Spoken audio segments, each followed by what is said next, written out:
बिहार विधान परिषद चुनाव की सरगर्मियां तेज हैं और इसको देखते हुए तमाम राजनीतिक दल अपने अपने क्षेत्र में जनप्रतिनिधियों के साथ मुलाकात कर रहे हैं। आपको बताते चले कि बिहार में आगामी 4 अप्रैल को बिहार विधान परिषद की चुनाव होनी है, जबकि इसकी गिनती 7 अप्रैल को होगी। चुनाव सुबह 8 बजे से शुरू हो जाएगा, जबकि इसकी समाप्ति शाम 4 बजे हो जाएगी। जबकि आपको बताते चले कि इस बार बिहार विधान परिषद चुनाव में तमाम राजनीतिक दल अपने अपने ताकत अपने अपने क्षेत्र में आजमाइश कर रहे हैं, जिसको देखते हुए इस बार मुजफ्फरपुर ज़िले का सीट जो है काफ़ी चर्चा का केंद्र बना हुआ है, जहां मुजफ्फरपुर ज़िले से राष्ट्रीय जनता दल के उम्मीदवार शंभू सिंह मैदान में हैं, जबकि उनके खिलाफ इस बार जदयू के उम्मीदवार दिनेश प्रसाद सिंह मैदान में खड़े हैं, जो विगत 19 वर्षों से सत्ता पर काबिज हैं। अब देखना यह दिलचस्प होगा कि ये 19 साल जो सत्ता पर काबिज उम्मीदवार रहे हैं दिनेश सिंह, उनके ऊपर शंभू सिंह किस तरीके से अपनी चुनावी रणनीति को तैयार करते हैं, जिसको देखते हुए शंभू सिंह लगातार अपने क्षेत्र में जा रहे हैं और जनप्रतिनिधियों से वो मुलाकात भी कर रहे हैं। आज इसी क्रम में राष्ट्रीय जनता दल के उम्मीदवार कटरा स्थित जनप्रतिनिधियों को उन्होंने संबोधित किया और उनसे बातचीत किया। शंभू सिंह ने अपने संबोधन में साफ जनप्रतिनिधियों को कहा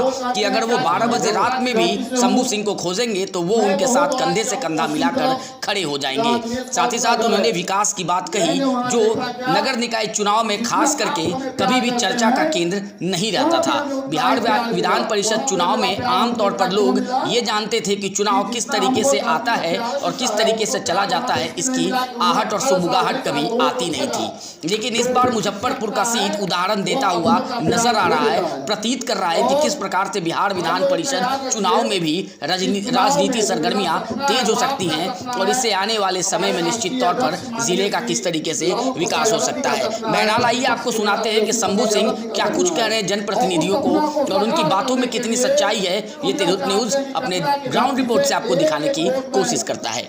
आए हैं आपके बीच में, यहाँ की धरती पर हम आपके गोद में पले हुए बच्चे हैं। इस बात को हमेशा हम याद रखेंगे और इतना विश्वास कीजिएगा कि आपका विश्वास किया हुआ हम पर से कभी विश्वास नहीं टूटेगा। इस बात का हम वादा करते हैं। आपको एक चीज हम और बताना चाहते हैं कि यहाँ के लोग कहते हैं क्या कि मैं कटरा की धरती से हूँ। मैं बहुत दौरा किया हूँ पश्चिम तरफ, जहाँ दिनेश बाबू का घर है। मैंने वहाँ देखा क्या कि जितना आप हमें प्यार करते हैं, वहाँ भी हमें उतना ही प्यार मिला। वहाँ पे मेरा प्यार हमको इतना क्यों मिला कि जितना हमको धरती पर प्यार मिलता है, उनको प्यार वहाँ पे इसलिए नहीं मिला कि उन्होंने 18 साल 19 साल लोगों को ठगा।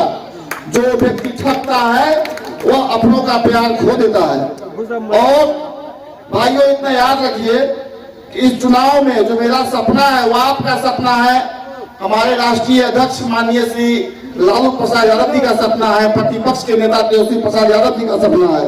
और उस सपना को साकार करने के लिए हम यह चाहते हैं कि कटरा की धरती से एक एक वोट बैंक बक्से में गिरे और आपका एक एक वोट जो मुजफ्फरपुर जिला बिहार में सबसे बड़ा कलंक का जिला बना हुआ है 19 साल से एमएलसी सीट के लिए, वह आपकी स्याही से उस अक्षर का नाम मिटा के नया अक्षर लिखा जाएगा। और यह याद रखिएगा कि आप यह जो ग्राम पंचायत का जो सपना था, ये गांधी जी का सपना था, ग्राम स्वराज का सपना, ग्राम से न्याय हो और गांव से विकास शुरू हो। लेकिन जो इससे पहले आपके एमएलसी साहब थे, वो 3 बार पद पर रहते हुए 18 साल, 1 साल चुनाव लेट हो रहा है, 19 साल हो गया, उन्होंने 19 साल में 19 वोट उनका कहीं दिखाई नहीं दिया पूरे जिला में। मैं पश्चिम से पूरा तो दौरा किया तो न एक चापाकल दिखाई दिया, न एक नाला दिखाई दिया। पूरा पैसा आपके खाते का व्यापार का अड्डा बना दिया। हम आपको एक बताना चाहते हैं कि जो वार्ड मेंबर साहब होते हैं वो वार्ड के अपने मुख्यमंत्री के समान होते हैं। उनके पास इतनी हैसियत और ताकत होती है। एक मुखिया जी अपने पंचायत के मुख्यमंत्री के समान होते हैं। लेकिन यह ताकत का आभास आपको तब होगा जब यदि आप किसी योग्य व्यक्ति के हाथों में होंगे, कि आपको अपना पावर पता होगा। जब आपको अपना पावर पता नहीं होगा तो आप ब्लॉक में जाएंगे, किसी अधिकारी को बोलेंगे अब शाही राज चलेगा, वहाँ सर नीचे झुका के वहां से लौट जाएंगे। क्यों? आपका नेता सिर्फ आपसे वोट तक का मतलब रखता है, उसके बाद कोई मतलब नहीं रखता। मेरे भाइयों, अभी हम लोगों के पास समय कम है, क्योंकि हमें 11 विधानसभा 16 प्रखंड में दौरा रोज करना पड़ता है। सुबह 7 बजे से लेकर रात में 1 बजे लौटता हूँ ऑफिस में। हम आप लोगों के बीच में प्रश्न एक बार जरूर बीच में आने का कोशिश करेंगे। समय का अभाव रहेगा तो अपने सब भाइयों आपस में एक दूसरे से जोड़िए और चुनाव के दिन मन बना के अपना वोट सही जगह से डालिए, क्योंकि इसमें जो वोट डालने का जो क्रिया होता है थोड़ा कठिन होता है। हम चुनाव से एक दिन पहले प्रखंड में एक कैंप खोल देंगे। 16 प्रखंड में 16 कैंप खुलेगा और उस कैंप में जब आप लोग जाएंगे चाय पानी करके, वहां पे ब्लैक बोर्ड पे आपको ट्रेनिंग दिया जाएगा कि आप जाके अंदर में ऐसे वोट गिराएंगे, क्योंकि आपका जो सहमति है उसको सहमति पत्र बोलते हैं। वोट को जो सहमति है वो व्यर्थ नहीं हो, वो सही जगह सही तरीके से गिर जाए।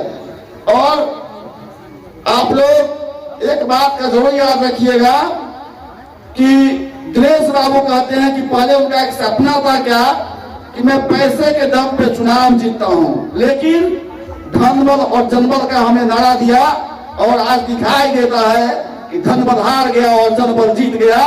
यह सब भीड़ बताता है, हर जगह का समर्थन बताता है। किसी भी भाई को कोई सोना के कटोरा में दूध पिलाए और पीछे से गाली पड़े तो कोई व्यक्ति स्वीकार नहीं कर सकता, कोई जीवित आत्मा स्वीकार नहीं कर सकता। और यहाँ मैं वादा करता हूँ कि चुनाव के बाद परिणाम तो अच्छा आपके सामने हो ही रहा है, हम आपके बीच में रहेंगे। 12 बजे रात में खोजेंगे, 12 बजे रात में हम आपके सामने उपस्थित होंगे और हमारे किसी भी जनप्रतिनिधि को कोई भी व्यक्ति डराने का धमकाने का कोशिश किया, आप हमको 12 बजे रात में याद कर सकते हैं और उससे हम 12 बजे रात में खबर देंगे। व्यक्ति कोई भी होगा, हम अपना कार्ड आप लोगों के पास छोड़ के जा रहे हैं कि 12 बजे रात में उसमें नंबर लिखा हुआ है कि कोई भी उनके गुंडे उनके दलाल अब कोसों कोस तक दूर दिखाई नहीं देते हैं। उनको जो घर में बैठ के चुनाव लड़ा करते थे, आज उनकी पत्नी सांसद महोदया और रोड पर भटकती फिर रही है। तो कैसे? वो आप लोगों के दम पे, जनबल के दम पे, हमारे दम पे नहीं, वो आप लोगों के दम पे। वो अपने खुद रोड पे धूल भागते हुए घूम रहे हैं। हमें अफसोस होता है ये कहते हुए कि काश 19 साल तक अगर गाँव में घूम के काम किए होते तो फिर घर में बैठ के वो चुनाव जीतते, लेकिन उन्होंने ऐसा नहीं किया। मेरे भाइयों, चुनाव का समय है, हम को पूरा कोशिश करेंगे कि आपके पास, क्योंकि हमको भी खुशी होती है जब हम अपने इलाके में आते हैं तो लगता है कि हम अपने गांव में आए, समाज में आए, इलाके में आए, लेकिन अभी चुनाव के समय में उतना अवसर मौका नहीं मिल पाता है। हम पक्का दोबारा भी आने की कोशिश करेंगे। बाकी और लोग, मुखिया जी लोग, सब लोग आपस में संपर्क में आपसे संपर्क भी करेंगे और आप जैसा चाहेंगे वैसा होगा। विशेष मैं क्या कहूँ, अभी कई सभाएं और करनी है। किसी भाइयों को कोई बात अगर हमसे पूछना हो, कहना हो तो कह सकते हैं, मैं सामने खड़ा हूँ आपकी बातों का जवाब देने के लिए।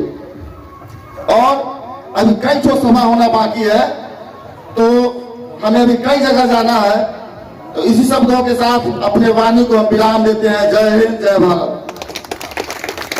आप पूछ लीजिए किन किन लोगों को उन्होंने टिकट देने का काम किया है। राष्ट्रीय जनता दल 23 सीट पर लड़ रहा है और इस 23 सीट में पश्चिमी चंपारण में देख लीजिए कौन है, पूर्वी चंपारण में देख लीजिए कौन है, मुजफ्फरपुर में देख लीजिए कौन है, मुंगेर में देख लीजिए कौन है और पटना में देख लीजिए कौन है। सब शंभू बाबू के जैसे लोग हैं। ब्राह्मण को भी प्रतिनिधित्व मिला है, कुशवाहा को भी मिला है, मुसलमान को भी मिला है। जो है सबका प्रतिनिधित्व संभव हुआ है, इस पार्टी ने दिया है और A to Z पार्टी बनाने के दिशा में पार्टी बना है। इसलिए आप लोगों से निवेदन करने आए कि जो वार्ड मेंबर है, मुखिया है, पंचायत समिति, जिला परिषद है, सभी वर्गों का समावेश है उसमें और सभी वर्गों के लिए तेजस्वी प्रसाद यादव आगे कदम बढ़ाया है। इसलिए आपसे भी निवेदन है कि उनके उम्मीदवार शंभू बाबू के लिए आप भी कदम बढ़ा दीजिए। बिहार बदलेगा।